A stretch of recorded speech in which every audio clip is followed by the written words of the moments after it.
Olá, olá, gente. Bom dia. Vamos começar o painel aqui. Eu sou Bebel Cherry, sou gerente de conteúdo e inovação empresarial aqui da casa. Sou uma mulher branca, de cabelos castanhos, olhos castanhos. Estou usando uma blusa bem estampada, uma calça jeans, e queria chamar para juntar aqui no painel Diego, Larissa, Tárcio e Renato. Por favor.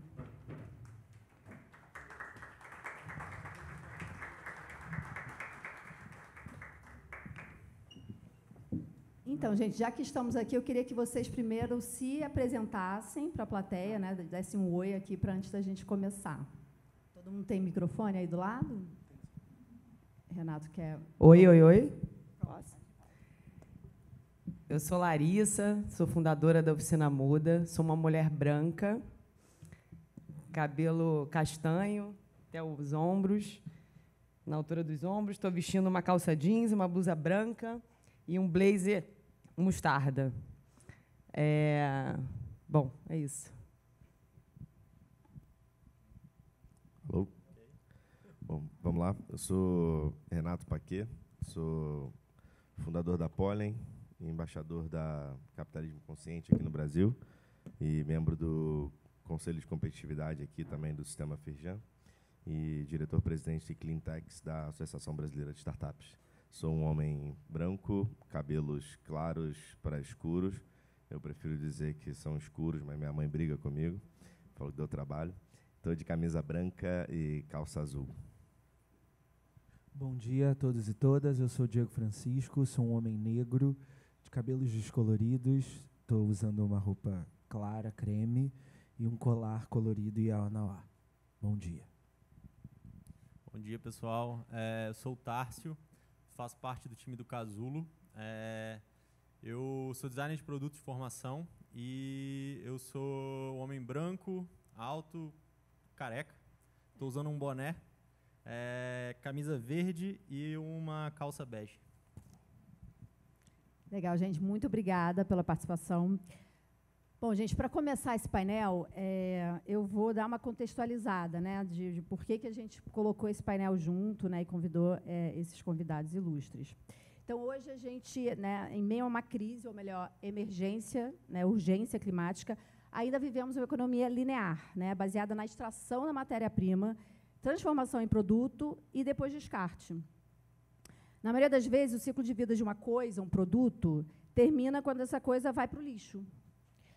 Mas precisamos migrar para uma economia circular, né, onde não existe o conceito de descarte de lixo. E aí esse painel propõe discutir qual seria essa nova biografia das coisas. E aí eu trouxe aqui um pedaço de um artigo muito interessante do Chris De Decker, né, que é Como Viver uma Vida Mais Sustentável. Um dos pilares das políticas de mudanças climáticas é focar na mudança comportamental da sociedade para escolhas e comportamentos mais sustentáveis. Indivíduos fazem escolhas, de fato, mas essas são facilitadas ou dificultadas pela sociedade na qual vivem. Muitas vezes, ações pró-sustentabilidade são consideradas menos lucrativas, menos prazerosas e mais demandantes de tempo, ou seja, agir de forma mais sustentável demanda um esforço. Políticas de mudança de comportamento são, em sua maioria, baseadas no entendimento que o que as pessoas fazem é essencialmente baseado numa questão de escolha individual. Ou seja, quem não adota práticas mais sustentáveis são pessoas que não têm um bom comportamento, não têm consciência ou não se preocupam com o meio ambiente. Quando, na verdade, o fato de muitas pessoas comerem carne, dirigirem seus carros e serem conectados à rede elétrica não é simplesmente uma questão de escolha individual isolada. Então, a gente está aqui com esses 4 representantes de empresas que estão tentando fazer mudanças estruturais na sociedade e atuando como facilitadores desse processo de mudança de comportamento individual. Então, eu queria começar convidando o Tárcio a falar do case de Casulo, né, puxando essa temática da importância do design. Eu não conhecia ainda o Casulo, que é um lab, né, que fica em São Paulo, mas eu já vi muitas fotos e tem uma imagem de uma coisa escrita na parede bem grande, né, o futuro precisa de um novo design. Então, Tássio, queria que você apresentasse Casulo e falasse para a gente quais são as premissas desse novo design. Perfeito. Obrigado, Bebel. O passador está aqui. Show.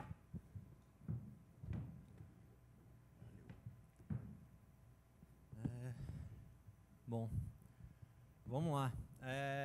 Sou o Tárcio, eu sou designer de produto de formação, como eu falei, e eu trabalho no Casulo, que é o novo lab de design de embalagens circulares da Braskem.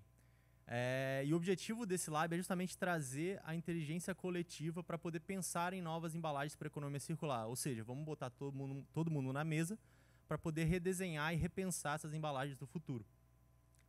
Mas aí você deve estar se perguntando, por que uma petroquímica está querendo falar de design? A gente se baseia muito nessa... A gente entende que o design ele é uma chave para alcançar a economia circular. E a gente se baseia muito nesse estudo da Universidade Técnica da Dinamarca, que aponta que até 80% do impacto ambiental de um produto ele é definido nessa etapa ali da criação conceitual. Ou seja, é um momento onde você define como que o meu produto vai ser usado, como ele vai ser destinado e como que o meu usuário vai se comportar com ele. Então, por isso que é muito importante a gente dar esse passo atrás e passar a redesenhar, voltar para a prancheta e redesenhar essas embalagens que foram pensadas para uma economia linear e agora a gente precisa fazer essa transição. E qual é o nosso foco lá, né? A gente foca em embalagens plásticas, que é a matéria-prima que a Braskem vende, no final das contas, e tem aí esses grandes desafios do plástico que a gente continua vendo todos os dias. Então, a gente foca em redução de impacto ambiental, design para reciclabilidade, otimização do sistema de embalagens reutilizáveis, refil, e até mesmo o redesenho da jornada, como eu posso otimizar a jornada do consumidor para que ele possa tomar atitudes mais corretas. Bom, e como que a gente faz isso? A gente usa uma metodologia que chama Design for Environment, que acho que é muito interessante a gente falar disso, porque a primeira etapa dela se baseia em identificar o impacto ambiental de uma embalagem. Então, se eu quero solucionar um problema ambiental, eu preciso primeiro entender de onde está vindo aquele problema.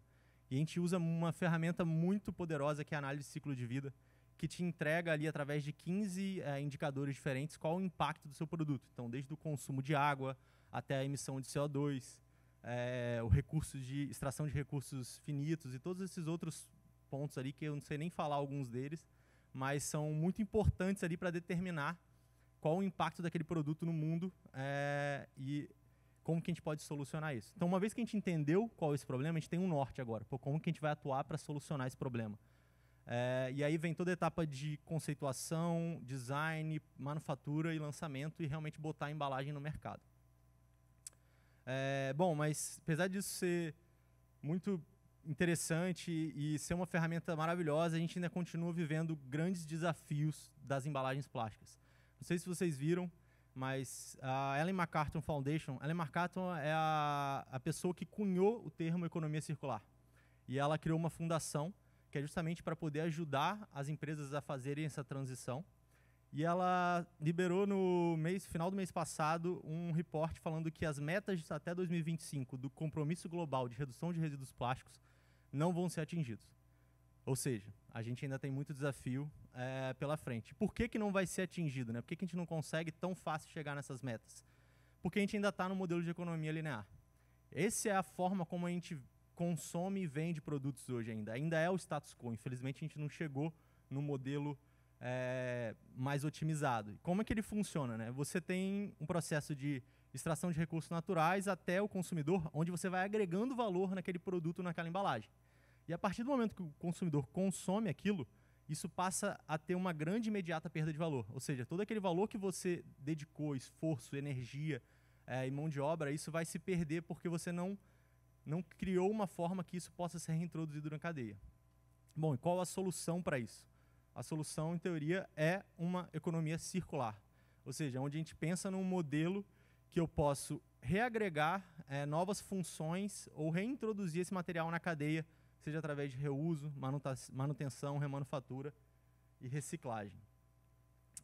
Bom, mas como que o design pode influenciar naquela economia circular? Né? Quando a gente fala de design, é quase que indispensável é impossível você não falar de jornada. E quando a gente fala da jornada da economia linear, ela é relativamente simples. Você tem a procura, decisão, compra, transporte, uso, descarte e recompra. Então, você estimula que o que o consumidor compre o seu produto e depois você estimula que ele recompre para você gerar a economia. Só que quando a gente vai para uma economia circular, você começa a criar algumas bifurcações e deixar esse sistema um pouco mais complexo, que nem a Bebel estava falando. Demanda mais tempo, demanda mais esforço. E aqui eu trouxe alguns dos exemplos de coisas que acontecem quando a gente passa a olhar para um modelo econômico circular, né? Então, talvez em vez de comprar um produto, eu posso passar a adquirir um serviço. Ou então eu vou ter que passar a reutilizar a minha embalagem, então não vou só descartar ela. Eu vou ter que pensar em devolver ela, eu tenho que ter uma ação a mais na etapa da jornada do usuário, que é a devolução. O descarte correto, onde eu vou jogar, eu tenho que separar ou não tenho? Tem que lavar, não tem? Eu vou ter que refilar, eu vou ter que passar a refilar embalagens, higienizar elas para eu poder refilar, e reparar as embalagens ou produtos que estejam ali com defeito para que eu não jogue eles fora.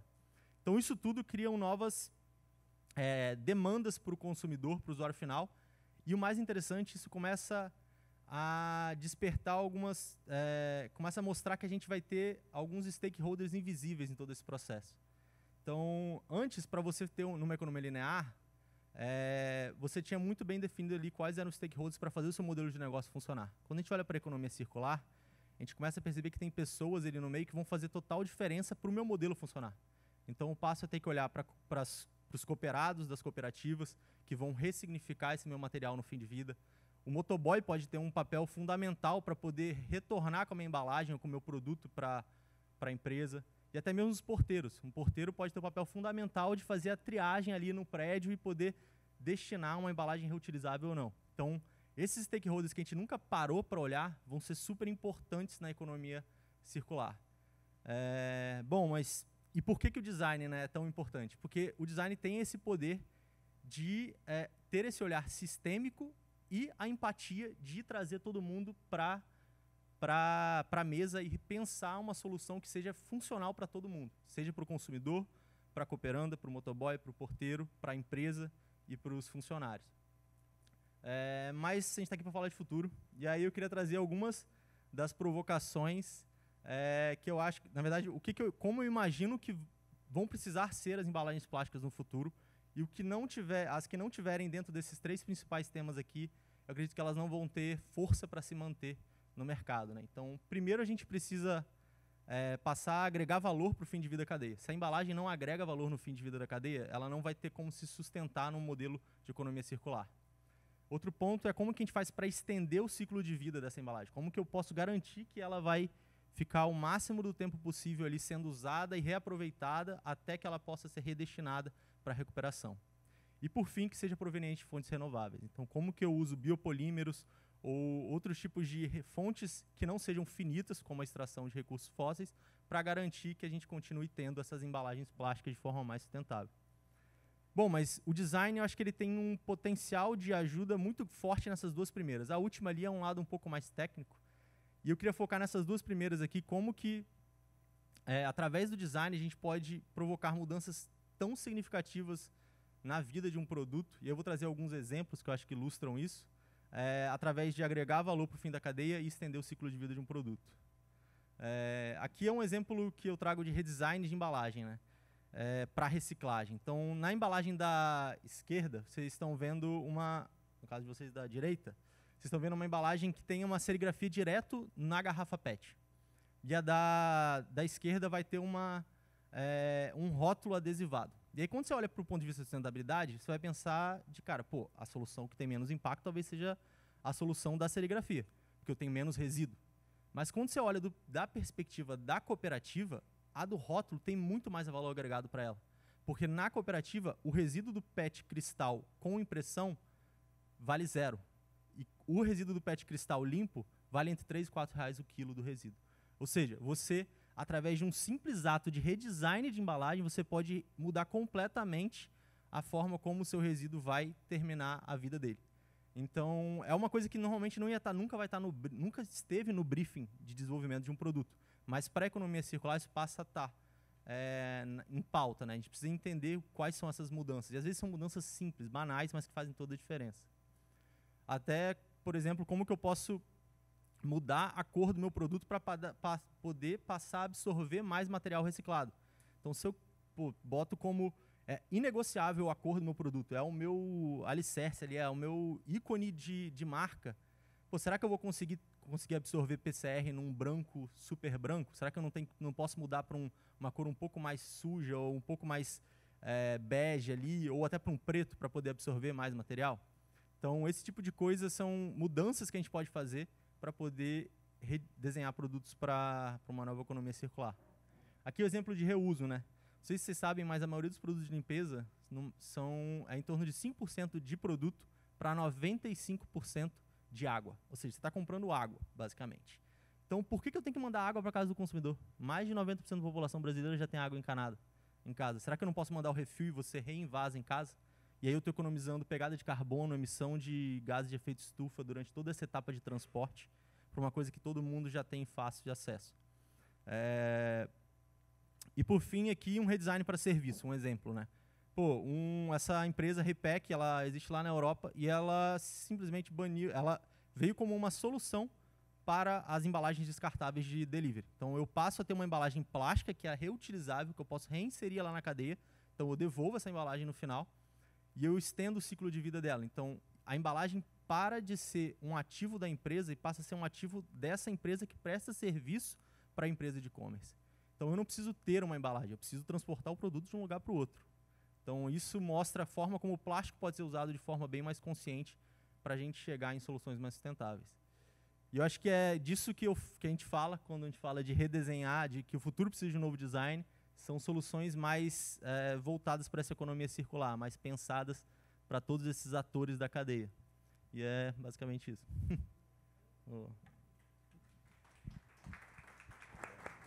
Muito bom, obrigada, Tássio. E é incrível porque são coisas que às vezes a gente não imagina, né? O consumidor vai pensar assim, aquela coisa, né? Tem que ser papel, a embalagem de papel é melhor, não vou usar de plástico. Na verdade, é bem mais complexo que isso, né?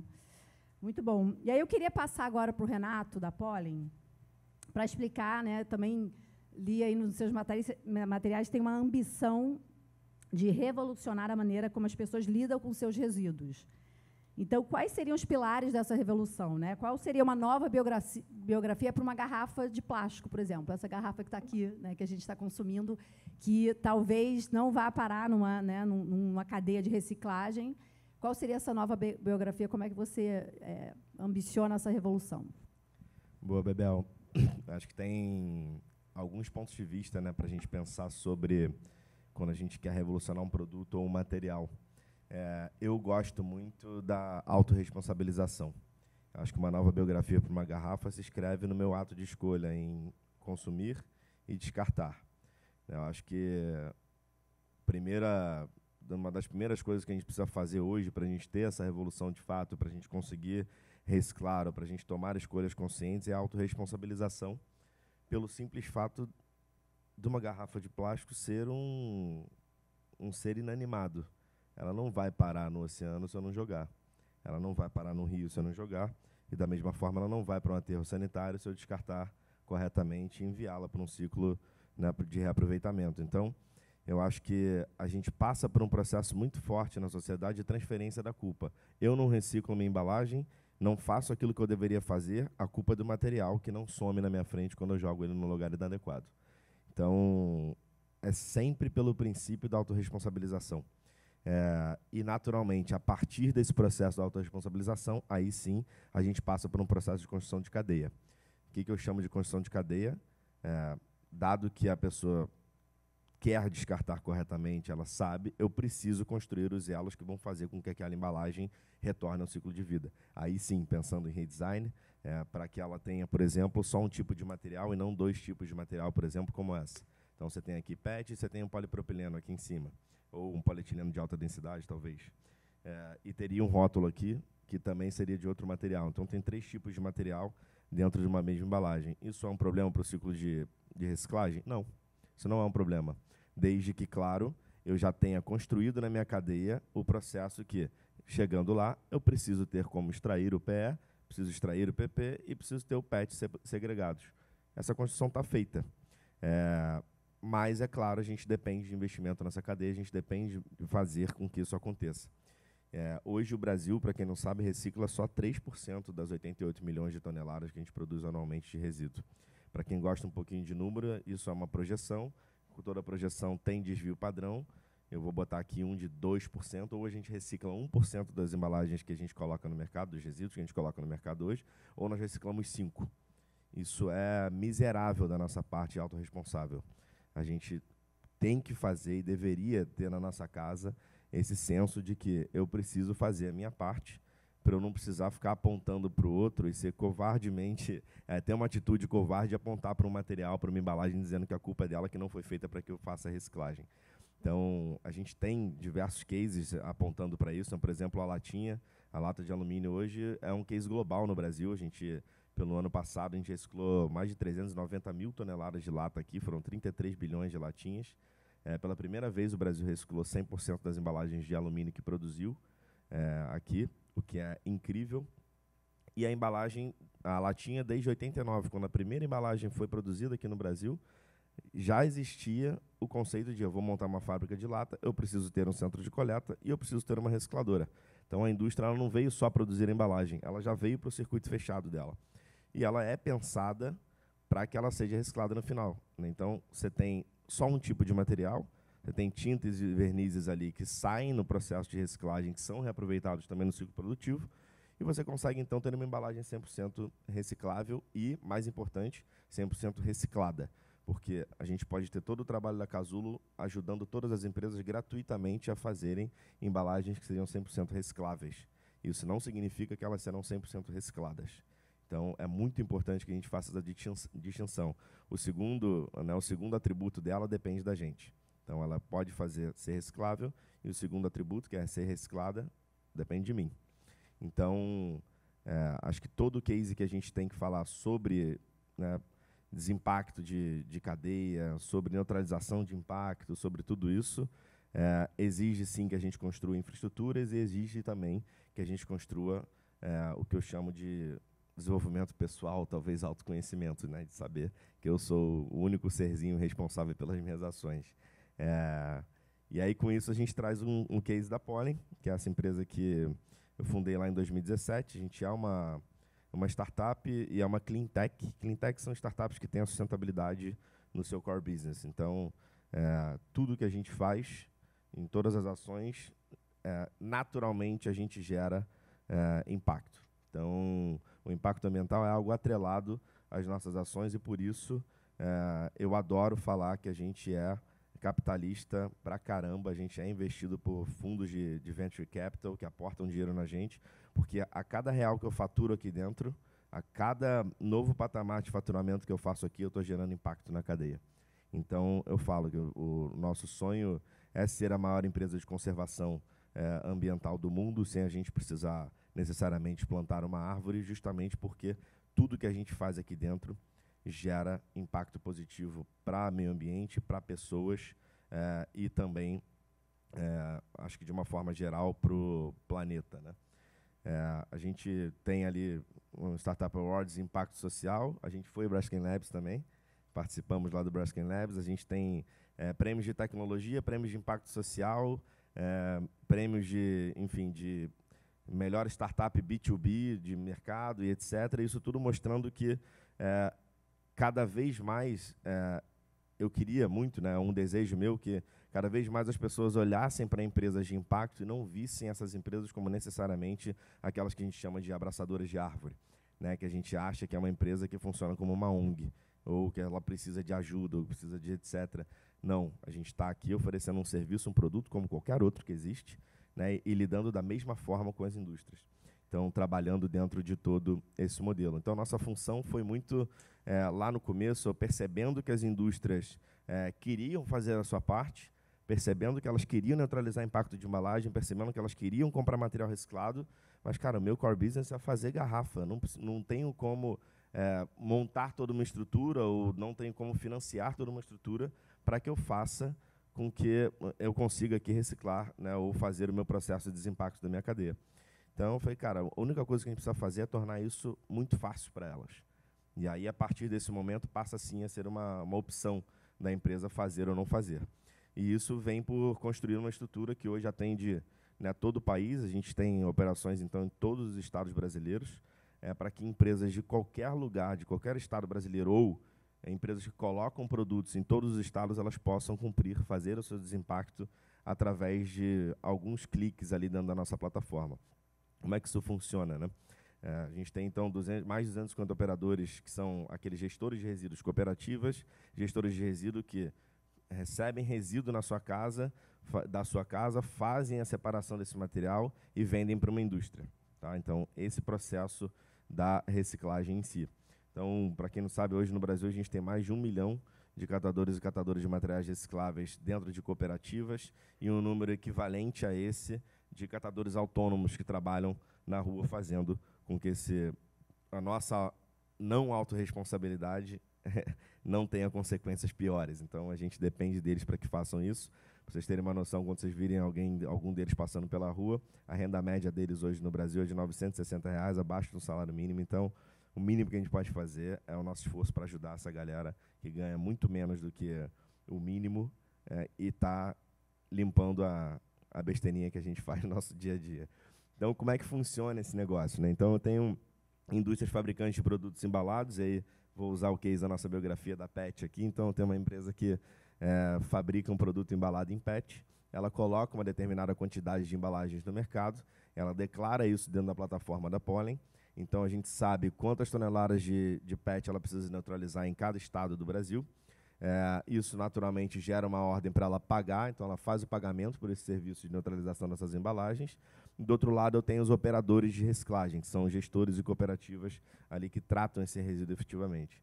Essas cooperativas, elas mandam para nós os dados que comprovam que um material foi efetivamente reciclado. Isso significa nota fiscal de venda do resíduo para uma indústria, manifesto de transporte de resíduo, que é um documento que acompanha a carga, o frete desse resíduo até o ponto final, e um certificado de destinação final de resíduo, que é esse material chegou a uma indústria licenciada para fazer o beneficiamento desse material. Tudo isso sobe para dentro da nossa plataforma e vira um token. Dentro da blockchain, isso vira uma informação única, dizendo, olha, foram vendidas aqui, saíram desse ponto X toneladas de PET e foram recicladas aqui nesse lugar. Essa informação inteira, ela é o que a gente chama de crédito de logística reversa, ou seja, desenvolvemos uma cadeia onde eu comprovo que essa ação foi realizada, e se a sua empresa quer ser creditada dessa ação, basta você comprar um crédito de logística reversa. E hoje são mais de 1.000 clientes aqui com a gente, são mais de 390 mil toneladas só de latinha, mais umas 120 mil toneladas aqui dentro desse sistema de outras embalagens. Então, são cerca de 510 mil toneladas por ano que a Pollen tira do ciclo de aterros sanitários e lixões e joga para dentro do ciclo de reaproveitamento de materiais. Hoje, isso faz da gente uma empresa que conserva ecossistemas, né? Eu, como ecólogo, fiz meu bacharel em ecologia para trabalhar com uma indústria de conservação. Essa é uma indústria de conservação ambiental não tradicional. Então, para essas 510 mil toneladas que são desviadas e que deixam de ir para um aterro sanitário e serem recicladas, naturalmente eu também deixo de extrair recurso natural, deixo de extrair matéria-prima e permito com que os ecossistemas se restaurem, se regenerem dentro desse mesmo ciclo.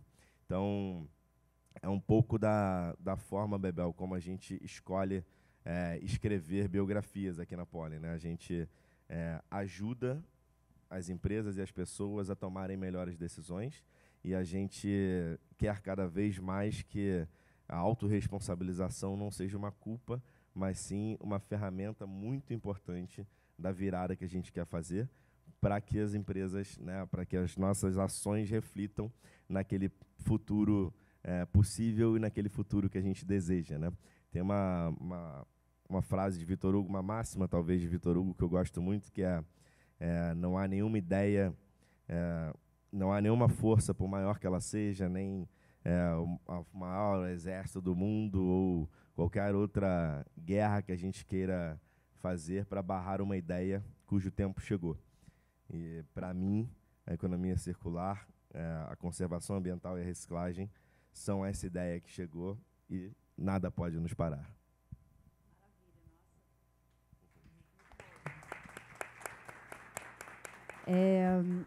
Você deu vários ganchos agora para eu convidar a Larissa, trazendo principalmente essa mudança de consumidora para empreendedora que justamente quer quebrar paradigmas cadeia, né, que a gente ainda está vivendo muito.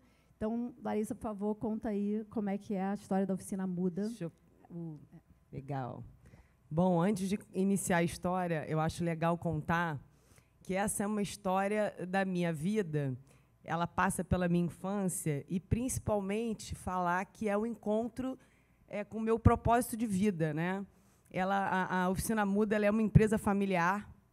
Ela é uma empresa, ela começou comigo e hoje eu trabalho com meu ex-marido, pai do meu filho, inclusive os dois estão aqui, muito feliz. Então, ela nasce, né, com o objetivo de dar destinação a todo o resíduo têxtil da indústria da moda, né, de forma inovadora, de forma criativa e com responsabilidade socioambiental. Então, a gente inicia essa história em 2015, mas vocês vão ver que é uma história que começou com a minha avó, né, e eu gosto muito de contar. Então, a gente fala um pouco do papel, né, que a Muda ocupa na circularidade da moda, né, e como é que iniciou essa jornada, né?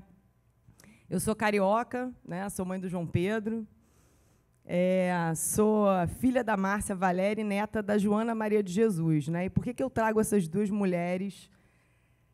Né? Porque a minha avó era costureira e a minha mãe era apaixonada por brechó, e é até hoje.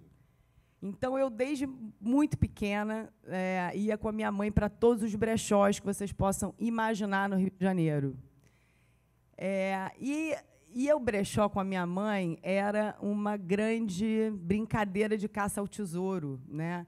Essa era a forma que a gente consumia roupa. Então, eu chegava no brechó, comprava uma roupa, né, e chegava em casa e minha avó me ajudava a ressignificar, seja para fazer ajuste de tamanho ou fazer aplicações, né?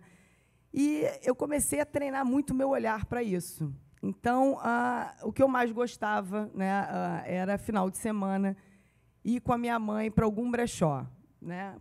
E a minha mãe, ela achava brechós em todo lugar que vocês possam imaginar. Enfim, até viajar para ir para brechó, ela ia. Bom, enfim. E aí, como é que tudo começou, né? Fui morar em São Paulo, me formei em Direito, então eu não sou da área ambiental, me formei em Direito, trabalhei no mercado financeiro durante 10 anos. E estava sempre angustiada, né? Angustiada no sentido de buscar um propósito de vida. Aquilo que eu estava fazendo não estava legal. Eu estava indo para o trabalho sempre arrastada, sabe? Aquela coisa... Enfim, não estava feliz, né, no que eu estava fazendo. E, um belo dia, duas amigas minhas me chamam para ir para um bazar em Itaquera, em São Paulo. Eu ficava um pouco distante lá de casa, e, quando eu cheguei nesse bazar, eu me deparei com um salão lotado de araras com roupas, né?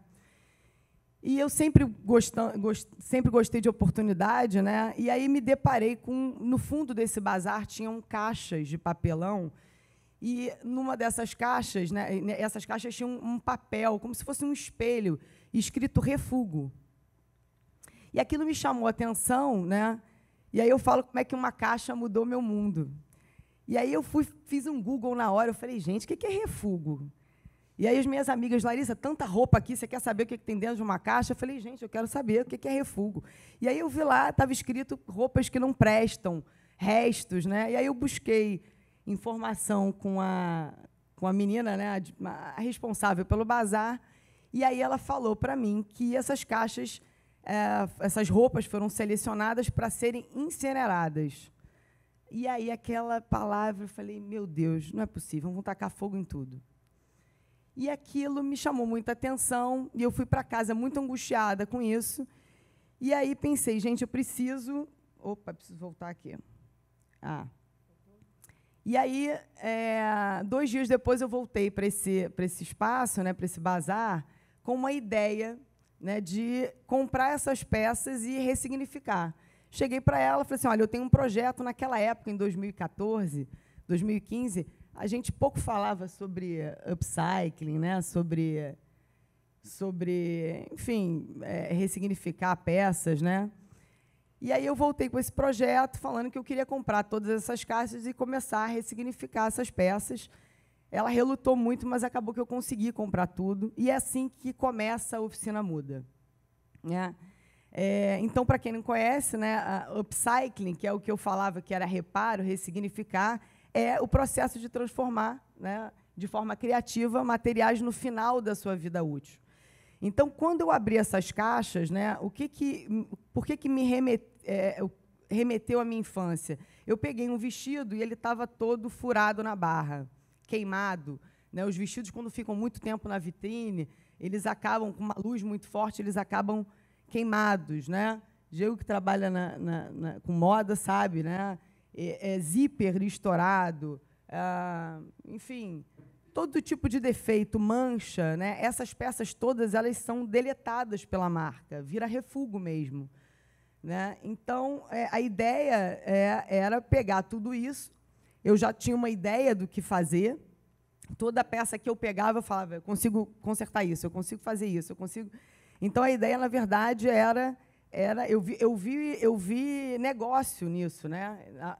Então, por naquele, enfim, instinto, eu falei, eu vou comprar tudo. Bom, e aí eu fui entender melhor como é que as grandes marcas trabalhavam com esse tipo de peça, né? Com esse tipo de refúgio. E a primeira marca que eu fui mostrar esse projeto foi a Farm. Então, foi a primeira marca que abriu as portas, né, para esse projeto.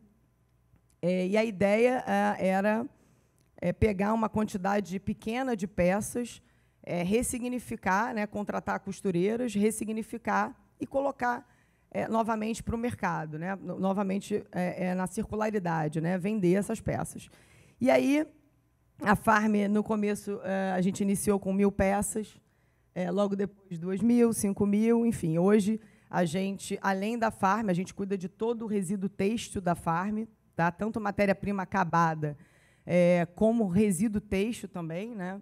Sobra de tecido, aparelhos de corte. Hoje, a gente tem mais de 20 marcas parceiras na Oficina Muda. E aí, para vocês terem uma ideia, né, do tamanho desse problema, né, do tamanho do descarte do resíduo têxtil, por ano, são cerca de 92 milhões de toneladas no mundo e mais de 4 milhões de toneladas só no Brasil. Né? E apenas 20% disso são reciclados. Né? E isso equivale a mais ou menos um caminhão de lixo têxtil por segundo. Né? Então, isso é, de fato, um problema de todos nós. Hoje, na Muda, a gente sabe que isso é a ponta do iceberg. Né? A gente já ressignificou, acho que um pouco mais de 150 mil peças. Né? Esses são os dados de 2022. A gente tem muitos desafios ainda pela frente. Né? A gente sabe, a gente não cuida só de tecido, a gente cuida de toda a categoria de produto da indústria da moda, então, calçados, guarda-chuva, acessórios, né, no geral. Vou contar um pouquinho também para vocês. Hoje, essa é a nossa equipe. Eu iniciei com 4 funcionários. Hoje, a gente tem 108 funcionários. E esse é o nosso propósito. Né? A gente nasceu, de fato, para transformar o resíduo têxtil da cadeia da moda, né? Sempre com muita inovação e criatividade. A gente não faz nada sozinho, o nosso processo é muito colaborativo. Né? Então, a gente se uniu à Rede Asta em 2021. Para quem não conhece a Rede Asta é um negócio social. Eles já estão há mais de 20 anos no mercado. Né? E a Rede Asta ela tem como principal propósito capacitar mulheres em vulnerabilidade social através do tecido, né? Através do resíduo têxtil. Então, o Grupo Soma faz uma doação de resíduo têxtil para a Muda. A Muda ela separa, ela faz a gestão desse resíduo, faz a doação para a cadeia de artesanato. Né? Muitas dessas mulheres são mulheres né, chefes de família, então elas precisam desse resíduo para desenvolverem produtos comerciais e venderem em feiras, né, nas comunidades. A gente também tem desafios, né, e aí trazendo um pouco do design, né, até comentei antes, né? Hoje a gente sente falta do design nesse processo, porque a gente precisa desenvolver, ajudá-las, né, a desenvolver produtos de fato comerciais, né, e eles não ficarem restritos, né, somente na comunidade, né, somente vendendo nas comunidades. Então a gente tem esse desafio, né, de levar o design né, para essa cadeia. A gente traz aqui duas collabs que a gente adora. Uma é a Relevo, que cuida de todos os nossos guarda-chuvas. A gente tinha uma quantidade enorme de guarda-chuva que a gente não sabia o que fazer. E a gente descobriu a Relevo. Ela é uma empresa que nasceu em Petrópolis. E ela pega todos os nossos guarda-chuvas. A gente tem agora alguns pontos de coleta desses guarda-chuvas e ela desenvolve casacos, né, em parceria com a gente. Tem a Recusa também, que é do Morro da Providência, que faz uma moda a gênero, e a gente faz a doação também de resíduo para desenvolver, enfim, essa coleção. E a gente vende nas nossas lojas. Né? Essas são as nossas lojas físicas. A gente tem loja em Laranjeiras, Copacabana, Tijuca e dentro da Casa Farm. Aí está o nosso QR Code para quem quiser conhecer melhor nosso e-commerce. E a gente não para por aí. Falando em futuro também, a gente hoje está muito focado em desenvolver novos produtos com resíduo têxtil, porque 20% do que a gente recebe a gente não consegue ressignificar. Então, a gente tem um grande desafio, que é desenvolver produtos fora da cadeia da moda. Né? A gente, hoje, tem, já no final de prototipagem, uma placa têxtil que ela vem com o objetivo de, talvez, ser madeira, por exemplo, né? MDF, placa de MDF, né, para desenvolver mobiliário. Esse é o nosso objetivo, né, um sonho aí que a gente tem, e a gente está caminhando. Revestimento de parede, talvez. E é isso, tudo isso para um amanhã melhor do que hoje. Obrigada.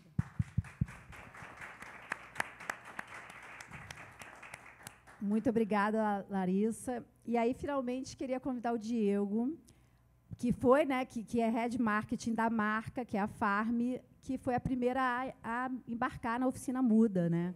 E eu sei que a Farm tem várias ações de circularidade muito bacanas, então queria que você explicasse um pouco dessas iniciativas e também como é que vocês escolhem, né? Quais iniciativas, o que elas precisam ter para virar ali uma iniciativa bem-sucedida da Farm.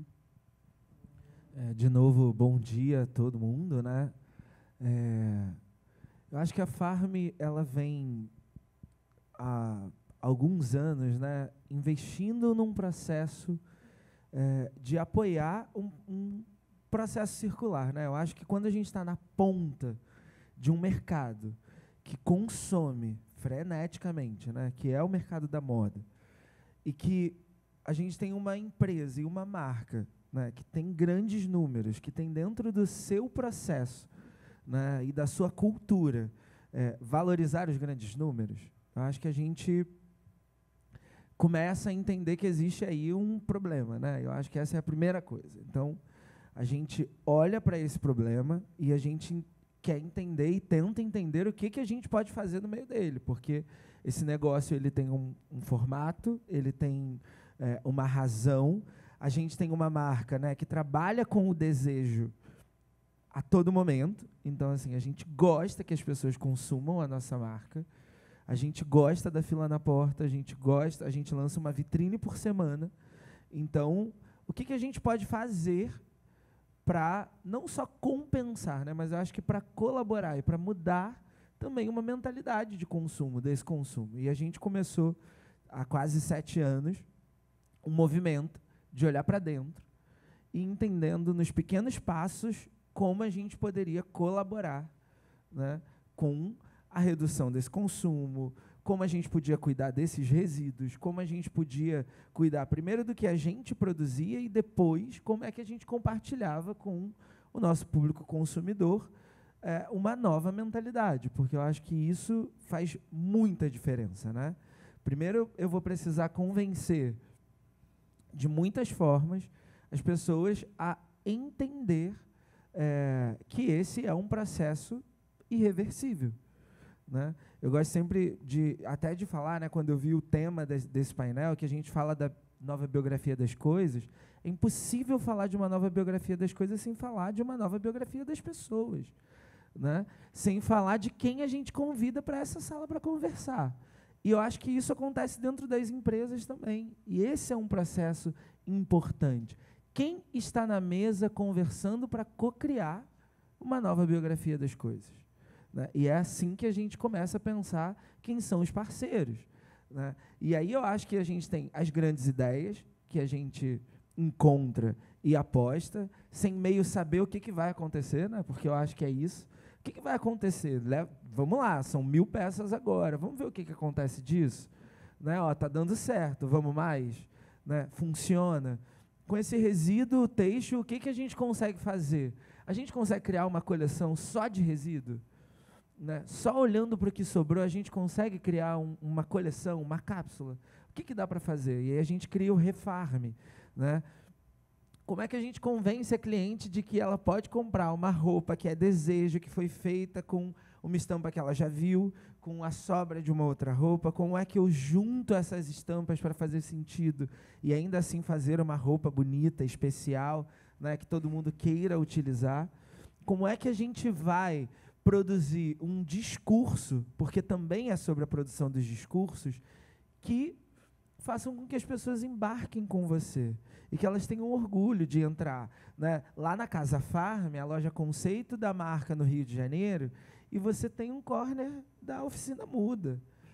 E é tão linda quanto todo o restante daquele espaço, né? Então, assim, apesar de você ter ali a informação de que você entrou naquele momento e você está na Oficina Muda, você está no mesmo espaço, né? Quando você começa a produzir e entender, né? Tipo, hoje o Grupo Soma inteiro é parceiro da Rede Asta, mas a Farm começou sendo parceira da Rede Asta, né? E a permitir que essas mulheres empreendedoras pudessem criar os seus produtos com esse tecido, né? A gente só tem, a única coisa que a gente não permite é que se produza roupa, mas quando você entende que a gente pode compartilhar e cocriar, né? Não é só porque é um resíduo que não serve mais, né? Não é só isso.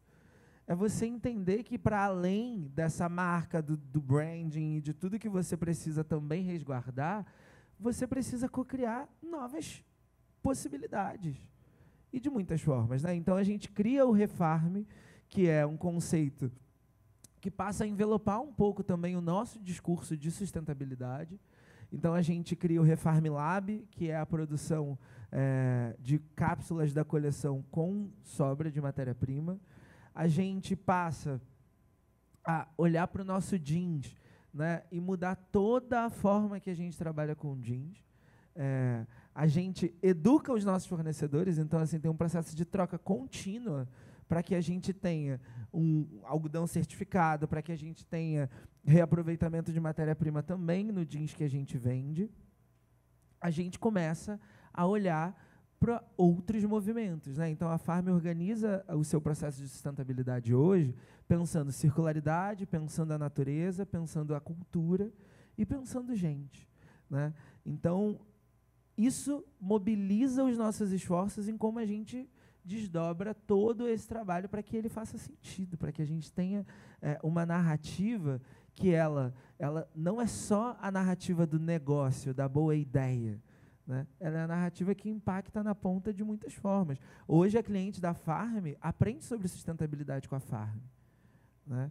E para a gente é um orgulho enorme, porque as pessoas começam a entender sobre a partir do nosso movimento. Quando a gente decide plantar 1000 árvores por dia, a gente não quer só plantar essa árvore, né? A gente está pensando na pegada de carbono, a gente está pensando nessa compensação, a gente planta no modelo de agrofloresta em vários biomas do Brasil, e isso gera um impacto nas comunidades que são parceiras nesse plantio, que a gente muitas vezes não tem a dimensão, né? Quando você está aqui sentado no escritório no Rio de Janeiro e você não sabe a diferença que faz você ter um parceiro no Piauí e que quando você convida esse parceiro para fazer esse plantio, você muda a vida de uma comunidade de mais de 10 mil pessoas.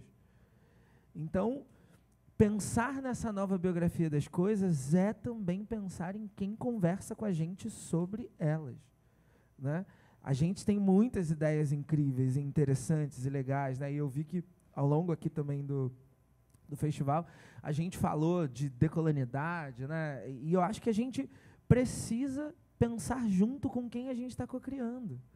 Quando a Farm cria, o Refarm cria, e a gente vira, né, uma chamada para potencializar as juventudes periféricas no Rio de Janeiro e no Brasil inteiro, né?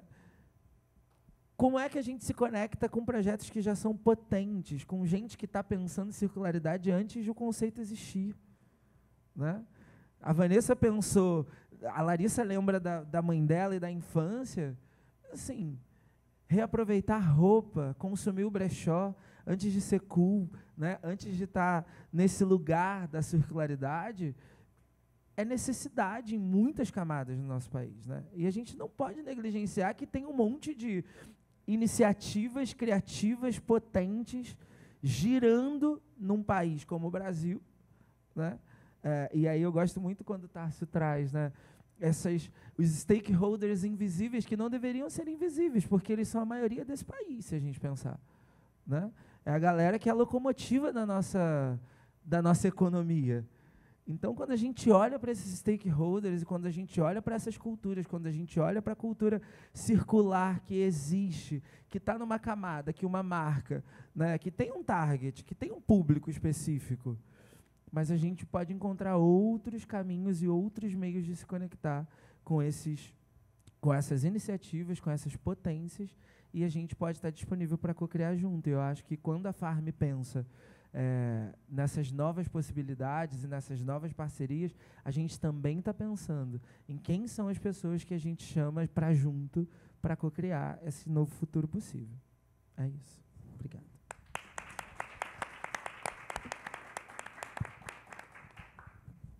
Nossa, Diego, muito legal. E você até me fez lembrar, né, porque essa criação dos discursos, de narrativas que a Farm faz muito bem, né?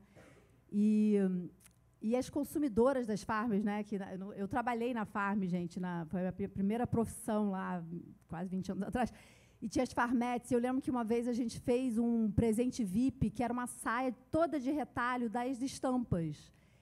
E eu tenho até hoje essa saia, eu amo, porque eu olho cada estampa, e cada estampa tem um valor e uma história. Então, é isso, uma nova biografia ali para aquele tecido, e tem a ver com a saia, né, aquela saia, lembro de vários momentos que eu usei com ela, então acho que isso é muito legal. A gente vai abrir para perguntas daqui a pouco, mas eu queria primeiro fazer algumas minhas. Acho que vocês estão todas, né, com essas iniciativas que ainda são, né, vimos alguns números tímidas, né? A gente ainda não está com o impacto, né, vivendo todo o potencial que isso tem, né? Então, eu queria entender, né, como, considerando que essa mudança de comportamento, né, que os indivíduos não vivem ali num vácuo, né, que eles são influenciados pelas políticas públicas, né, pela infraestrutura, tecnologia, né, o mercado, cultura. O que vocês acham que falta para isso ser mainstream?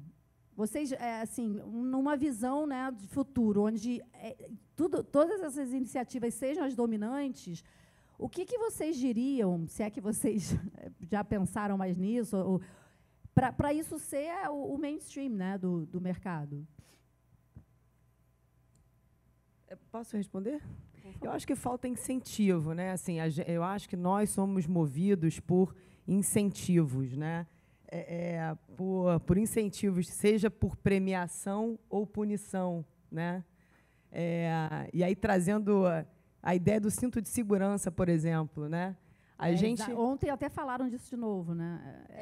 Mas é um caso emblemático, né? Exatamente. A gente só usa cinto de segurança porque a gente sabe que, se a gente não usar, a gente vai ser multado, né? E hoje existem tecnologias, além do guarda de trânsito, tem uma câmera que detecta se você não estiver usando cinto de segurança. Então, pelo menos para quem senta na frente, já virou um hábito, né? Um costume que a gente entra no carro e coloca o cinto de segurança, né? E aí, trazendo isso para esse tema, né, eu acho que falta incentivo, né? Seja por premiação ou punição. E aí, assim, né, será que, se a gente tivesse um incentivo de reciclar o lixo, né, separar as embalagens bonitinhas, lavadas, né, e aí, olha, se você separar tudo, sonho, né, você vai ter um desconto no IPTU. Eu duvido que, né, eu acho que todo mundo separaria as embalagens. Ou, enfim, não sei, tem milhões de exemplos, né, mas eu acho que é isso. Eu acho que o que falta, de fato, é incentivo, né? Eu ia dizer isso, né? Eu acho que a gente precisa disputar no campo das políticas públicas, sem dúvida nenhuma, né? Eu acho que quando a gente fala da disputa nesse espaço, a gente está falando de legislação, a gente está falando de uma integração de vários sistemas, né? Porque não adianta você incentivar o uso, por exemplo, a coleta seletiva, se a gente não tem, por exemplo, uma empresa de coleta pronta para isso, né? Eu acho que em todos os países que a gente vê isso como uma realidade, a gente tem muito fortemente o processo da política pública e da legislação, as legislações transformando e aí construindo esse processo que é o processo da vida cotidiana, né?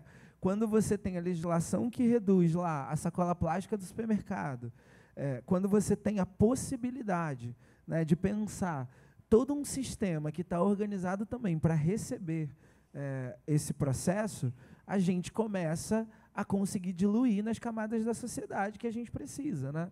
Porque a gente não vai poder localizar simplesmente. Para que isso seja uma realidade, que todo mundo consuma, conviva e viva, né? Eu acho que tanto a iniciativa privada quanto os movimentos sociais e todas as outras categorias, a gente precisa disputar no campo das políticas públicas, que seja pelo incentivo fiscal, quando você tem matéria-prima responsável, se a gente falar só do campo da moda, por exemplo, né? Quando você produz a embalagem que pode ser totalmente reciclada, isso deveria girar economicamente, né?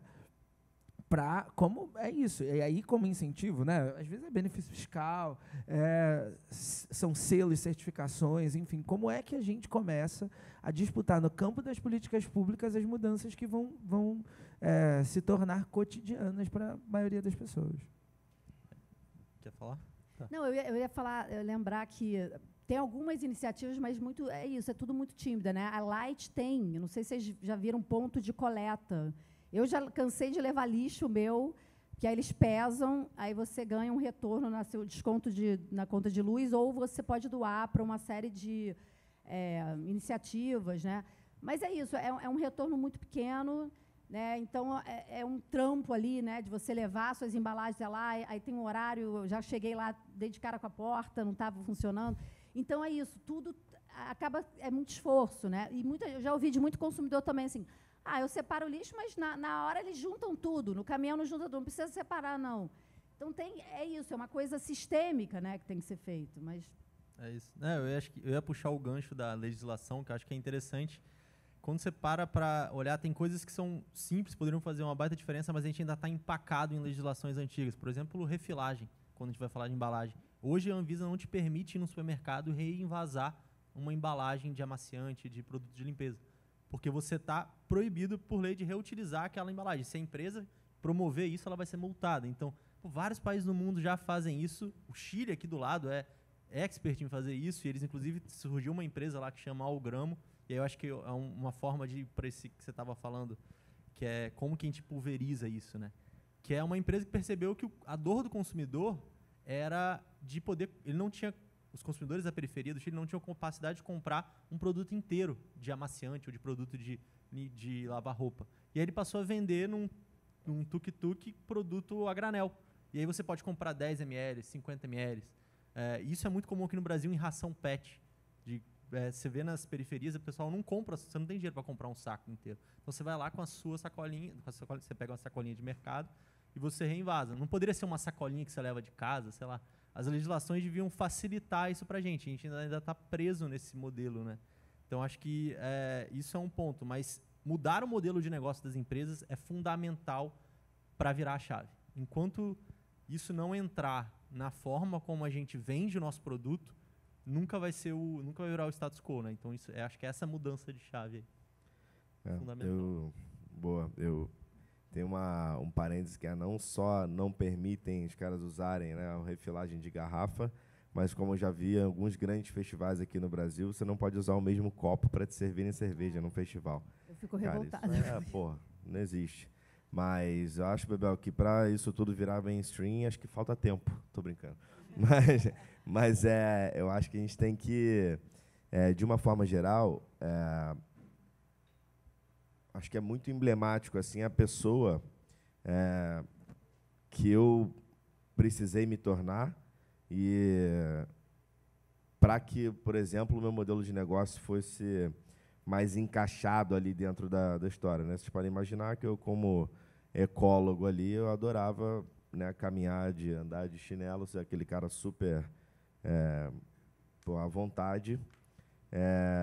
E eu percebi que isso me atrapalhava, e que as pessoas não têm que me engolir da forma que eu sou, e que isso não precisa ser uma coisa impositiva minha, né? Então, e da mesma forma, eu também não preciso ser como as pessoas desejam que eu fosse, mas uma das razões para que eu hoje vá a reuniões e vá a lugares, né, de terno conversar com a galera é porque tá vindo aí o cara da sustentabilidade. Entra um cara como ele fala, poxa, calma aí, não estou acostumado com isso.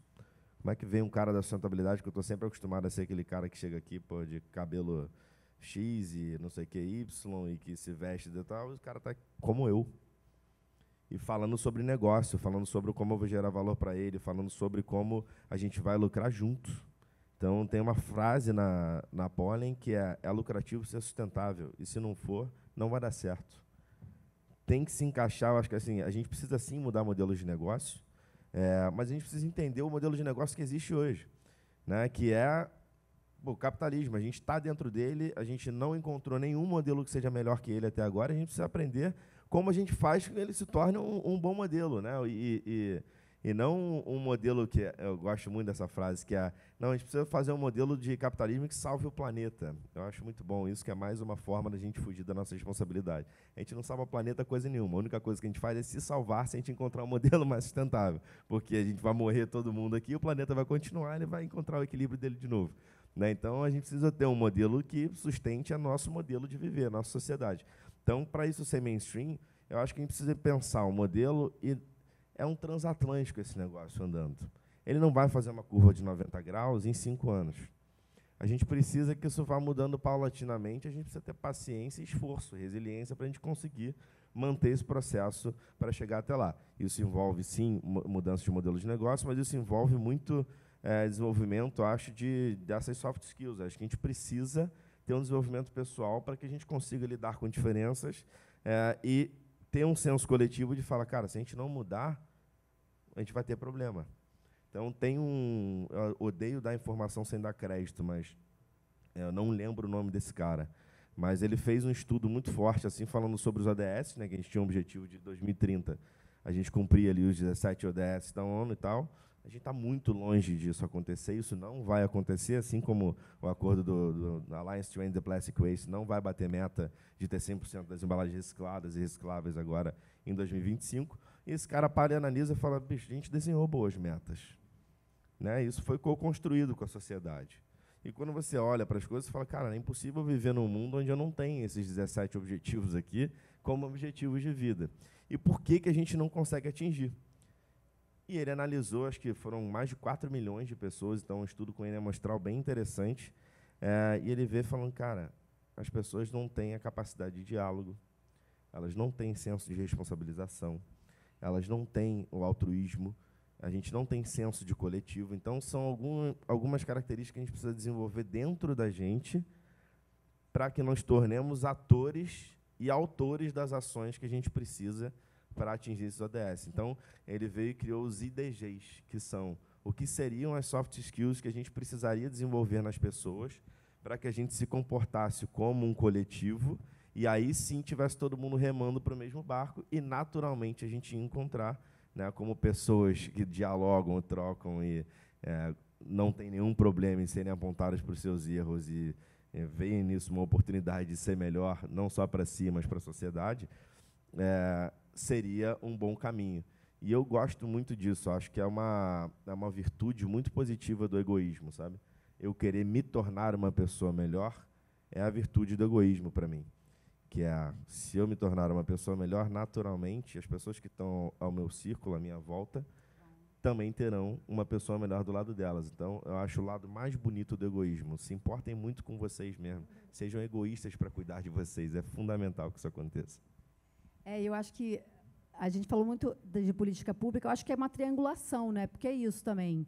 É a política pública fundamental, mas também a gente pode ficar assim, porque o governo, a política... A gente tem poder e capacidade, vocês são exemplos, né, de empresas e pessoas que estão criando ali, viabilizando, né, seja pensando lá no design, né, facilitando a usabilidade, seja tornando uma coisa desejável, né, fazer ser sustentável, ser desejável, porque é isso. A gente quer continuar usando roupa bonita que está na moda, né?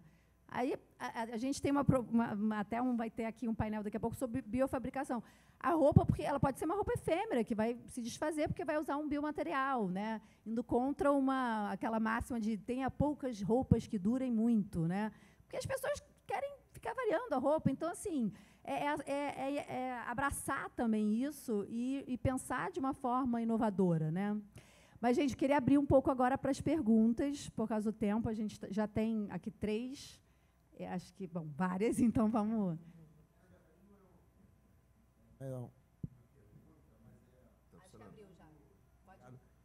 Pegando a deixa do Renato, e você comentou agora também, a questão do armário e de você ter um consumo consciente. Óbvio que isso tem que acontecer, mas você vê alguns movimentos questionando a indústria e esquece quem vai gerar emprego, quem vai gerar renda, como é que você vai evoluir, como é que você vai trabalhar. Você tem mais de 8 bilhões de habitantes nesse planeta, essa praga que é o ser humano, que não para de crescer. Então, assim, tem que ter a indústria, as empresas, a sociedade, porque também depender da política realmente é uma coisa bem complicada, né? Todos os países, não só aqui, né? Então, assim, como é que cria esse equilíbrio? Porque se você parar de gerar emprego, se você parar de gerar renda, a conta não fecha, né? Então, como é que você continua crescendo e trazendo as pessoas para um consumo consciente e fazendo a coisa correta, né? Então, é um desafio grande. E você pega um mundo em que eu acredito que pelo menos 80% da população, Índia, Paquistão, Bangladesh, Rússia, China e o próprio Estados Unidos queimando carvão. Então, assim, é complicado, né? Então, temos aí que ter muito trabalho. Certamente. Eu não sei a ordem, gente. Acho, talvez ele ali. Bom, vamos tentar todo mundo. Pode.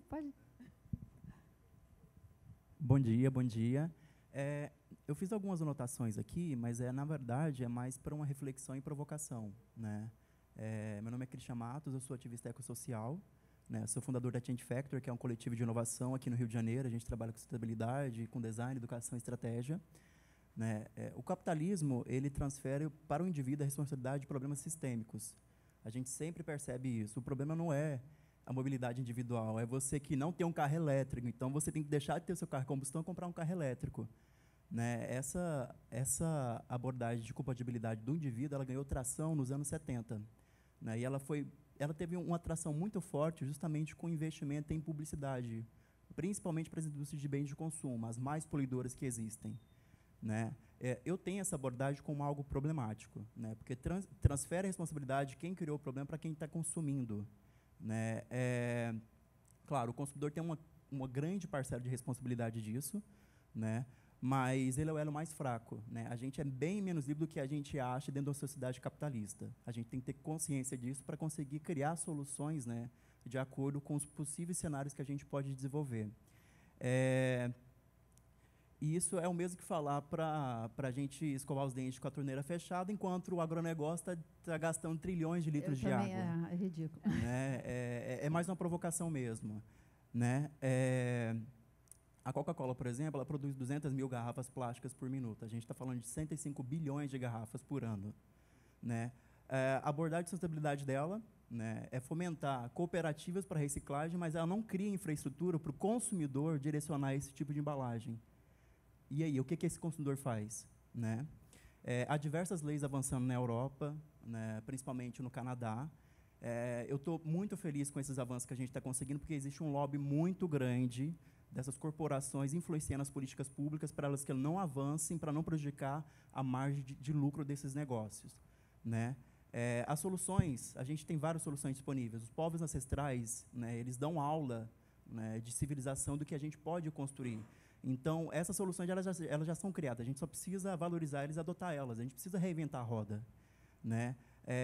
A gente precisa ser realista, né, porque a reciclagem ela nunca vai resolver o problema de poluição. E isso, há diversos relatórios falando sobre isso, né, porque o sistema econômico vigente ele se sustenta pela escassez artificial. Né? E pela exploração, a poluição, e é insustentável. Né? Pelo seguinte motivo, porque o objetivo central, infelizmente, do sistema que a gente tem hoje, a gente está avançando em alguns aspectos para conseguir tornar ele mais sustentável, eu não acredito nisso, criar o maior número possível de dinheiro, não atender nossas reais necessidades. Né? Então, quando a gente fala, a gente está em um espaço para discutir sobre cenários possíveis, a gente tem que ter essa consciência, né, como cidadão. E um último ponto para finalizar é que as corporações elas resumem a economia circular em reciclagem. Isso é um problema muito grave, né, porque eu acabo tendo apoio na reciclagem, que é uma ferramenta para conseguir fazer a economia circular, e eu não resolvo o problema. Eu continuo poluindo, eu continuo lucrando e eu continuo acelerando o processo de degradação ambiental. A gente ultrapassou 6 dos novos limites planetários. A acidificação dos oceanos está mais próxima a cada dia. Né? Então, é mais essa contribuição que eu quero dar, né? Porque a gente precisa acelerar com o tipo de soluções possíveis. Eu queria... Qual é o seu nome? Desculpa. Christian, eu acho que isso foi justamente o ponto de partida desse painel, né? Porque a gente sabe, né, que existem... as inovações sociais são fundamentais, junto com as outras políticas, mas o indivíduo não responsabilizar a escolha individual... se não existe um sistema propiciando isso, é que não dá para acontecer.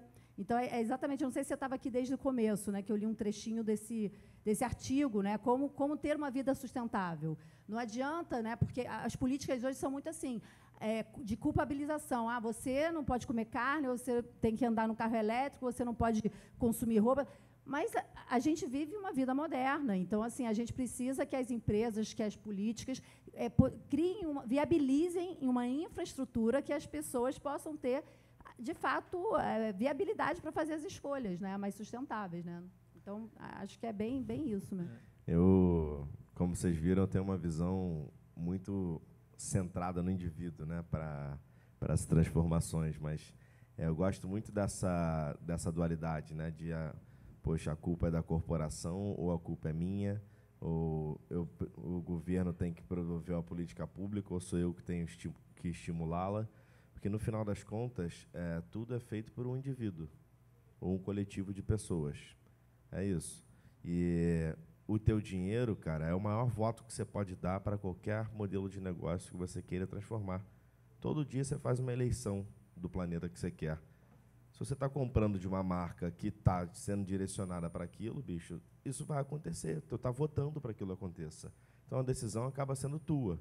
Né? No momento onde a gente escolhe consumir de uma marca que tem as consequências A, B e C dentro da cadeia de produção dela, sou eu que estou incentivando o modelo de negócio.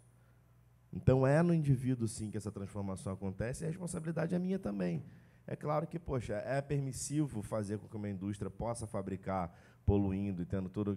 Cara, isso a gente precisa mudar, beleza. Mas pode ter a certeza absoluta, se não estiver dando lucro, se eu deixar de comprar, vai começar a se transformar.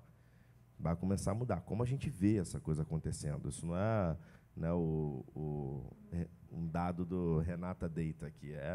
Cara, se eu quero que mude o modelo de negócio e o negócio para de dar lucro, bicho, vai mudar. Se lá na farm o pessoal deixar de consumir uma determinada linha de produto, você não vai produzir mais. Se a Braskem começar a fazer uma linha de um determinado produto que a galera não fala, isso aí não dá para reciclar, não posso mais ter na minha embalagem, não vai. Se existe uma roupa que não pode ser reciclada ali e a galera para de consumir a roupa que ela não é reciclada, não vai mais produzir. Por isso que a conscientização é tão fundamental. É isso, né? E o ser humano é chave, pô. Eu acho que a gente gosta muito de ser mimado pelas marcas, né? Eu acho que, assim, poxa, se você me entregar a comida na minha casa em 5 minutos, sem eu precisar fazer, você ainda sair daqui com o meu resíduo, cara, eu vou te amar. Porra, consuma, vá até um mercado, compra, consome. Pô, no final das contas, tem a consequência das suas ações ali na tua frente, que é o teu resíduo, separa e destina. Pô, não tem lugar para destinar. Correto, temos que cobrar essa política pública. Mas vou te dar um exemplo agora. O que é a política pública hoje de resíduos? A gente teve uma lei em 2010, tá? Que é a Política Nacional de Resíduos Sólidos, que, enfim, publicou uma série de parâmetros legais ali para que a gente pudesse fazer. Quem provocou as políticas públicas consequentes da Política Nacional de Resíduos Sólidos ali foram indivíduos que foram até lá. Hoje existe um modelo de crédito de logística reversa, uma legislação federal, que quem foi levar essa pauta para lá fui eu. É um indivíduo, pô, que sai da tua casa, levanta e vai até lá pautar. E numa escala menor, que eu acho que foi o Tássio que comentou, os porteiros, né, o papel dos porteiros, é você chegar no seu prédio e cobrar das empresas, das instituições, do sistema, né, tem aqui coleta seletiva no meu prédio, falar com o síndico, vamos instituir, né, porque eu não tenho que ir lá na coleta da Light fazer, eu quero, né, viabilizar também a minha vida. Então, acho que isso tudo faz parte. Mas aí é como você permite também que, por exemplo, esse profissional, quando ele volta para o seu território, para a sua casa, que está fora desse condomínio, desse prédio, ele consiga também vivenciar o mesmo processo. Você vai num território de periferia e a coleta é uma dificuldade. Não tem, muitas né? vezes, não tem. Então, assim, tem o indivíduo mobilizado nos movimentos sociais, nos grupos, nas iniciativas, nas empresas, mas a gente precisa pensar que modelo novo é esse. Que tem a política pública, que tem a ação da empresa, que tem a transformação do discurso publicitário, sim, que tem como é que a gente navega no capitalismo, né, de forma sustentável, e aí sustentável aqui não só das boas iniciativas, sustentáveis porque a gente precisa continuar existindo, né, e como é que a gente provoca juntos a mudança no cotidiano. E eu acho que isso é muito importante, porque é muito verdade, a gente já consumiu muito, né? A gente vive uma crise que foi provocada por quem sempre pôde consumir. Quem sempre consumiu, consumiu tudo. E aí, na hora da escassez, quem sofre primeiro é quem não podia consumir. E é isso, né? Quando eu posso comprar o carro a combustão, agora eu tenho que ter um carro elétrico. Eu vou demorar 20 anos para comprar esse carro, se eu conseguir comprar. Então, a gente precisa pensar que modelo social é esse, que a gente colabora, atua nele, né? E qual é a alternativa possível de verdade. Porque, senão, a gente vai pensar iniciativas que atingem a nossa bolha, simplesmente, que é 1% da realidade. Então, eu penso no porteiro, eu penso no entregador, que passa o dia inteiro fazendo essa entrega, que é um parceiro em potencial, mas ele volta no final do dia para um território em que não vai ter coleta, não tem vivência, ele não compra uma boa roupa porque ele não pode. Então, assim, a gente precisa pensar que modelo é esse. Né? Que modelo é esse? Eu acho que é interessante quando a gente traz esse ponto de vista, porque sustentabilidade é um problema complexo. Problemas complexos geralmente estão atrelados a outros problemas complexos. Então não tem como se falar de sustentabilidade sem falar de desigualdade social. Uma coisa está atrelada à outra. Eu não tenho como eu resolver o problema aqui na minha bolha, como você falou, vamos criar pontos de coletas específicos. Pô, será que eu vou conseguir replicar isso na periferia ou no interior? Então, a gente tem essa dificuldade.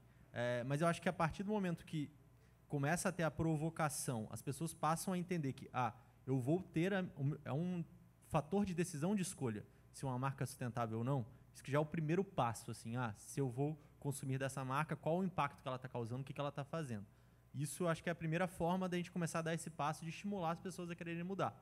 Aí tem muito greenwashing ainda, tem muita mentira que acontece, que as pessoas querem passar por isso, mas não são. Mas eu acho que pelo menos você já criou plantou a sementinha. Eu quero consumir de forma consciente. E aí acho que agora depende muito do consumidor, exatamente como o Renato estava falando, as suas escolhas vão influenciar como a marca vai seguir adiante. Então, se o modelo de negócio, se você acredita que não é sustentável, você tem que passar a dar valor àqueles outros modelos. Ou então tentar criar um modelo novo. É isso, o cara dá o gramo lá, foi e começou vendendo tuk-tuk produto para... Na época, acho que a legislação nem permitia, ele estava contra a lei vendendo embalagem reutilizável. E ele foi e mudaram a legislação por causa disso. Então, às vezes, tem que ter algumas mudanças de chave. E só respondendo também a questão da reciclagem, que você tinha comentado, realmente não é a solução reciclagem. Reciclagem é a última dos elos da economia circular.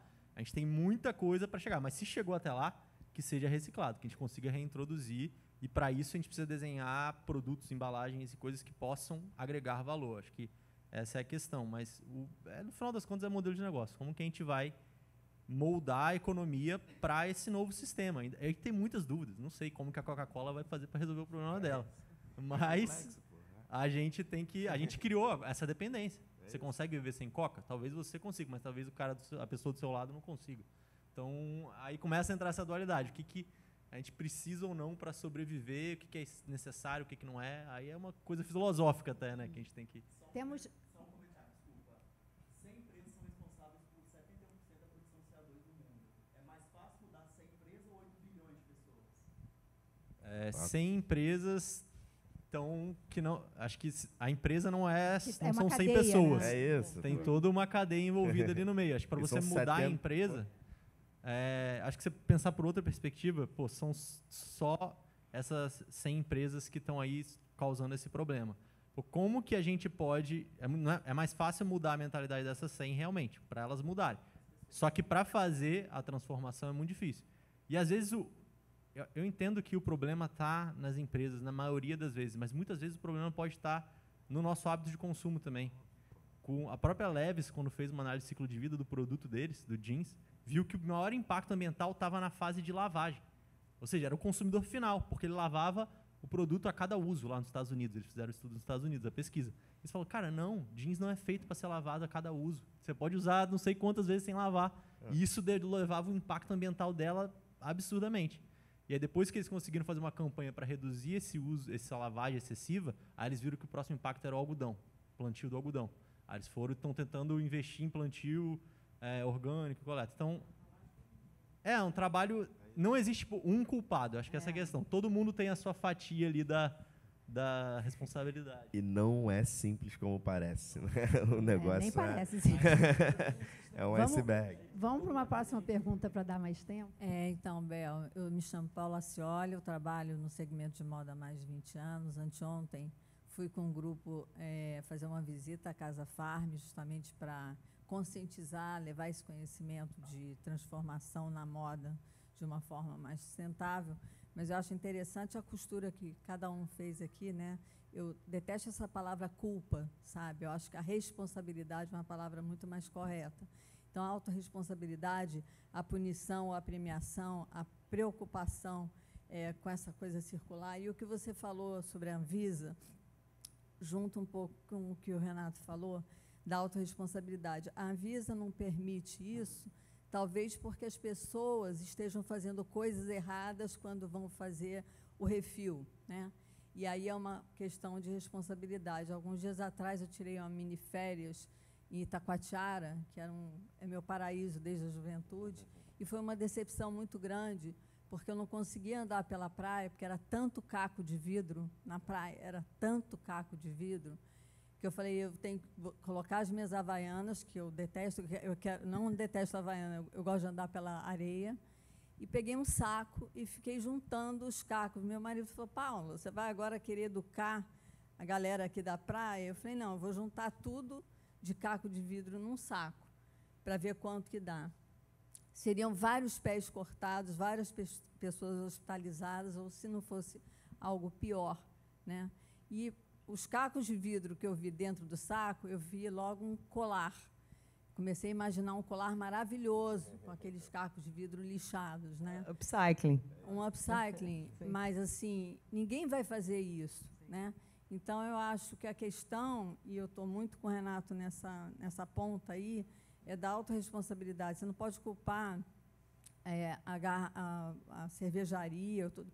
Mas a cervejaria poderia fazer uma campanha falando, gente, olha só, tem areia, tem gente que anda na areia, que corta o pé, e que você não deve fazer isso. Eu acho que cada empresa, e vocês, cada uma das suas empresas, estão fazendo isso da sua forma, fazer campanhas educativas não é ficar esperando o governo e as políticas públicas aparecerem, porque a gente sabe qual é a burocracia que rola no governo e prefeituras, etc., que acabam fazendo várias coisas importantes.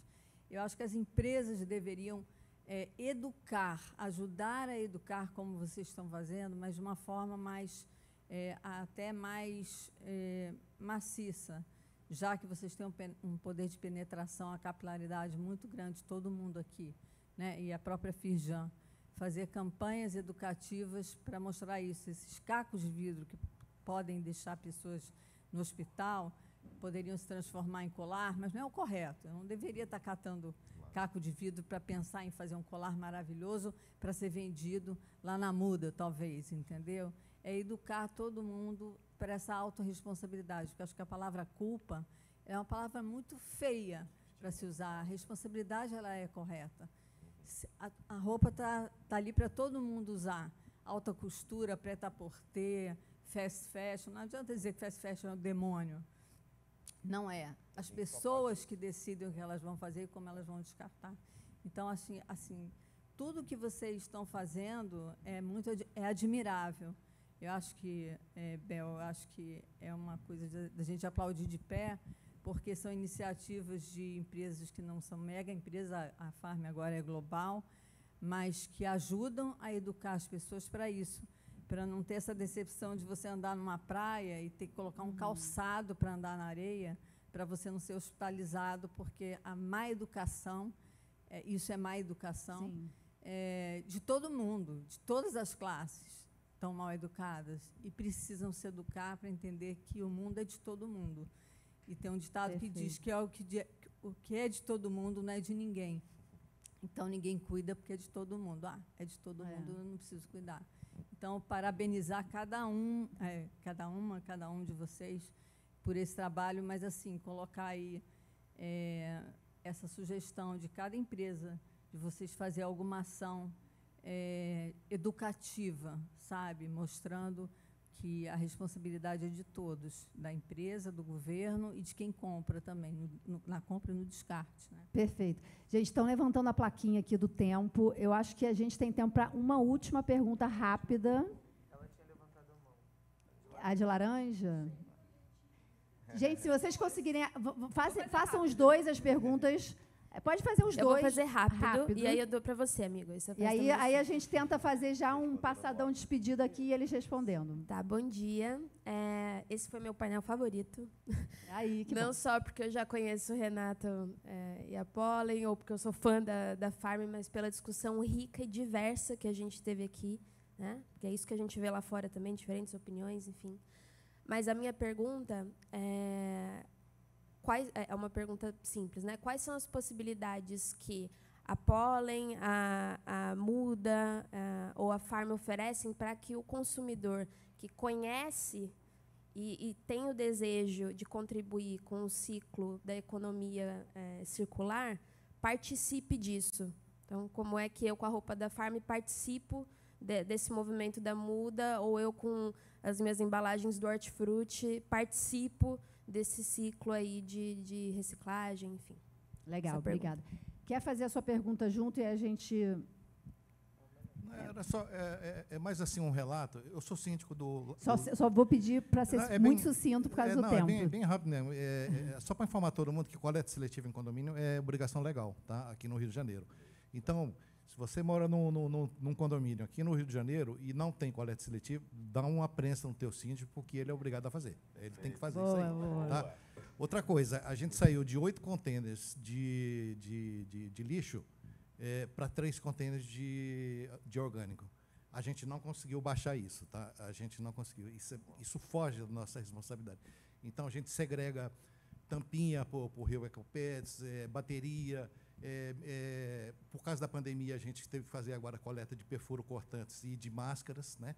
Então, a gente conseguiu fazer toda essa segregação.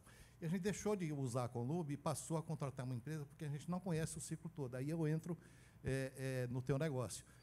Cara, essa coisa estava indo muito bem, até que o algoritmo do YouTube jogou na minha tela um documentário chamado Mito da Reciclagem, que eu não sei se vocês já viram isso aí.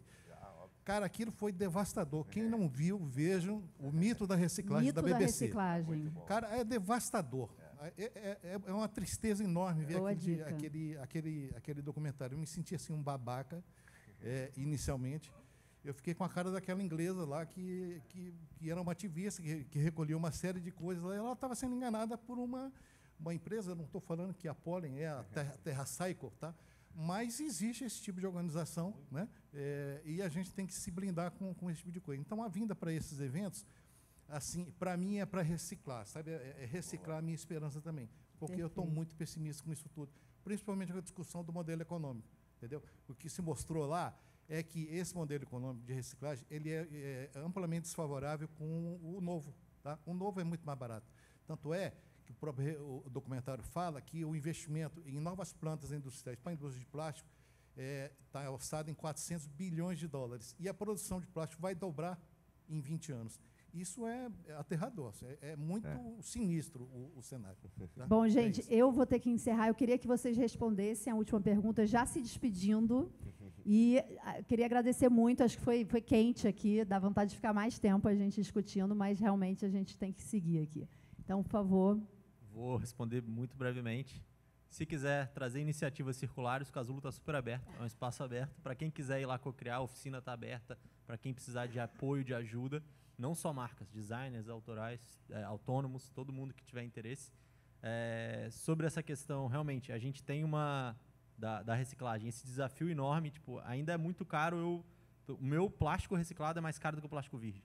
Mas talvez chegue num futuro próximo e essa chave comece a mudar, ainda mais quanto mais empresas estiverem comprando plástico reciclado, mais o valor desse resíduo desse material vai aumentar, e aí a gente pode começar a ver essa mudança.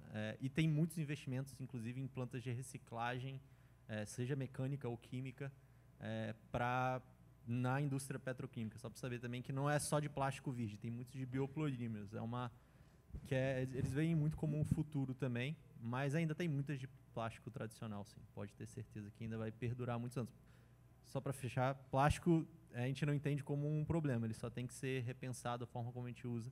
Então, e ele nunca vai deixar de existir. Acho que ele traz muitos benefícios para a nossa vida.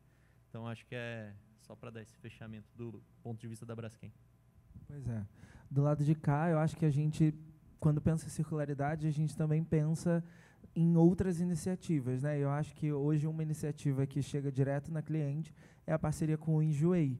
Então, a gente também, além de ter o resíduo, o baú, né, das peças de refúgio, a gente também tem uma iniciativa que a cliente pode levar a sua roupa na loja, essa roupa é recolhida pelo Enjoei, ela ganha um desconto importante, e o Enjoei mesmo se encarrega da venda desse produto. Então, é uma forma de ela participar ativamente desse processo.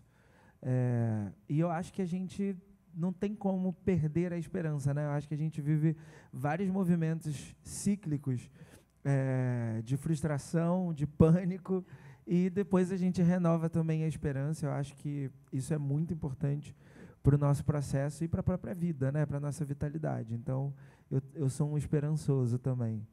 Então, bom dia, obrigado. Respondendo a sua pergunta, a Muda ela não recebe peças de pós-consumo, né?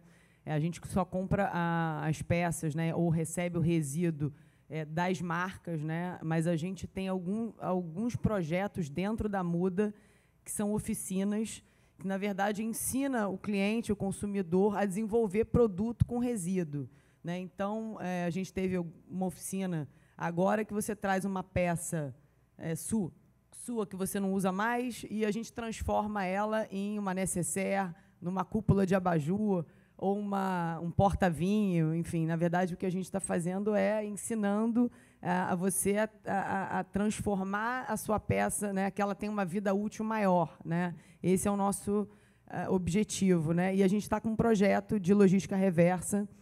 A gente ainda não lançou ainda, mas eu acho que ano que vem, né, a gente lança esse projeto de logística reversa e aí é para o consumidor, de fato, o consumidor final. Obrigada. Boa. Acho que o meu ponto é compra de empresas que possuam selo pólen, que acho que você vai estar participando e incentivando esse tipo de modelo. A gente tem a gestão dos resíduos aqui da Orla do Rio de Janeiro também, é feita por nós, em Porto Alegre também por nós, acho que futuramente Salvador também será, e Balneário Camboriú, é uma vertente que a gente está pegando agora justamente para cuidar desse problema que é latente. Está muito longe do meu core business, em tese, a limpeza de resíduo em praia, mas é algo que eu vejo que a gente sabe fazer bem, então não tem por que não abrir uma outra unidade de negócio e fazer bem. Então, acho que é a escolha de empresas que façam, né, que tenham essas ações, e acho que do mínimo é separar o teu resíduo e descartar corretamente, vai fazer com que ele seja reciclado em algum momento. E se ele não for, minimamente tu está fazendo a tua parte, tu está contribuindo com aquilo que cabe a você, né? Então, como indivíduo, você vai estar fazendo a tua parte ali, que vai ser, acho que é o que mais importa. E, principalmente, acho que para todo mundo, selos não deveriam dizer muito, né? Eles deveriam demonstrar o que eles fazem. Foi algo que a gente buscou fazer na Pollen. Então, o selo Pollen não tem auditoria de terceira parte contratada. A gente abre todos os dados do nosso selo, ele é um QR Code, você acessa todos os dados da nossa blockchain e você vira o auditor do selo da marca que você consome. Então, a gente conseguiu também transferir esse poder e essa culpa também, estou brincando, exato. Provocação. Para o indivíduo, para que ele faça a fiscalização da marca dele, né? Ele se sinta parte daquele movimento que ele está trabalhando. E, por último, e não menos importante, Bebel, eu queria agradecer a generosidade da tua mediação. Muito obrigado. E ao Yuri também pelo convite e a Casa Feijão por nos acolher aqui hoje. E vocês também que estão nos ouvindo. Obrigado. Gente, eu que agradeço, Tássio, Diego, Larissa, Renato. Foi excelente. Parabenizar vocês pela atuação de vocês, muito inspiradora. Muito obrigado, público também. E lembrando que agora vamos ter no Auditório Arena, que é aqui nesse andar mesmo, um painel, biomateriais, quanto tempo as nossas roupas devem durar. Então, para quem quer continuar aqui nessa pauta. Gente, muito obrigada.